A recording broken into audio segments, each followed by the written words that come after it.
Remember the young lady who was arrested and sentenced to 6 years in prison because she had the audacity to register to vote? Remember that one? And she got clearance from the government in order to register, got it in writing, and they said she tricked the government. Well, everything has now been dismissed. Let's put up a picture.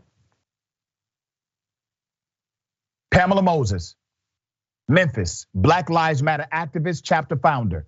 Prosecutors have now dropped all criminal charges against this woman who was jailed over what they call a voting error. I'm going to remind you of this background. She was sentenced to 6 years in prison for trying to register to vote. She had already served 82 days in jail. Moses was convicted last year, was granted a new trial in February after the Guardian revealed files that had not been given to her defense. Now, remember the insanity of this case. She literally was a person who turned her life around. She was on probation, but when she got off of probation, her probation officer gave her a letter, gave her a document and said, you're able to vote, you're able to register, you're able to run for political office. And that's exactly what she started to do, wanting to be a representative for the people. And that's the real reason. The real reason they came after her this way is because she was a threat to their political order. She was a threat to their business as usual. It wasn't that she simply wanted to register to vote. It wasn't because she wanted to vote. It was because she was going to seek political office and had significant support behind her. So they engaged in a conspiracy that probably involved even her own defense counsel, okay? Probably. Let me give you some more. According to the Guardian, the central issue in her case was whether she had known she was ineligible to vote when a probation officer filled out and signed a form indicating that she was done with probation for a 2015 felony conviction and eligible to cast a ballot. Even though the probation officer later admitted he in fact made a mistake, and Moses said she had no idea she was ineligible to vote, prosecutors said she knew she was ineligible and had deceived the probation officer. Ms. Moses stood in the lobby of the probation office while the officer went to his office to research her case for about an hour. He said that at trial. Think about what happened here. She goes to her PO. She says, listen, I would like to vote again. I would like to run for political office. But I can't be on probation for a felony in this state and do both. He said, okay, let me look at your background. Let me review the data. Let me review the record. She waits in the lobby. He reviews, he researches. He comes back and he says, you know, your probation is actually over. And here's a signed document. You're good to go. You can vote, you can run for political office. It makes me think, I know this is getting a little bit into conspiracy territory. Was that a setup too? Makes me think, all right? There's more. The case stirred national outrage because it underscored disparities in the way Black people are punished for voting errors. Several white defendants elsewhere have been sentenced to probation for impersonating family members and voting on their behalf. Now, I want to remind you, she got 6 years. They gave her 6 years, and they continue to say she was aware that she was committing voter fraud. You know why they prosecuted her based on that particular sentiment? Because according to the law, you must form mens rea in order to commit voter fraud. Meaning you have to knowingly engage in a crime. You have to be aware that what you are doing is a crime. If it's a mistake, let's say you filled out an absentee ballot and you forgot, and you went to vote in person.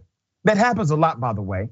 And if that's provable that it was simply a mistake, there's no crime because you never formed mens rea, the willingness, the consciousness to commit a criminal offense. They knew this. They were well aware.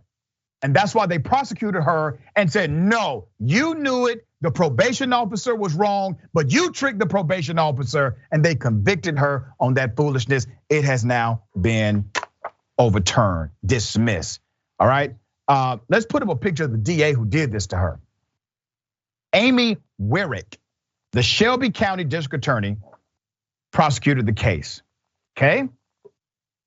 She noted the 82 days Moses had already spent in jail before the case granted a new trial was sufficient when announcing the case's dismissal. All right. So she does it, hurts her, dismisses it. In her statement, she noted that Moses is permanently barred from voting in Tennessee. One of the crimes she pleaded guilty to in 2015, tampering with evidence, causes people to permanently lose their voting rights in Tennessee. During Moses' trial, the judge overseeing the case and the two probation officers said they were unaware that this that was a crime that caused people to permanently lose the right to vote. Now, I did some research on this, independent research on it, and I found that it doesn't necessarily cause you to lose your right to vote. It has to be enforced at the local county level.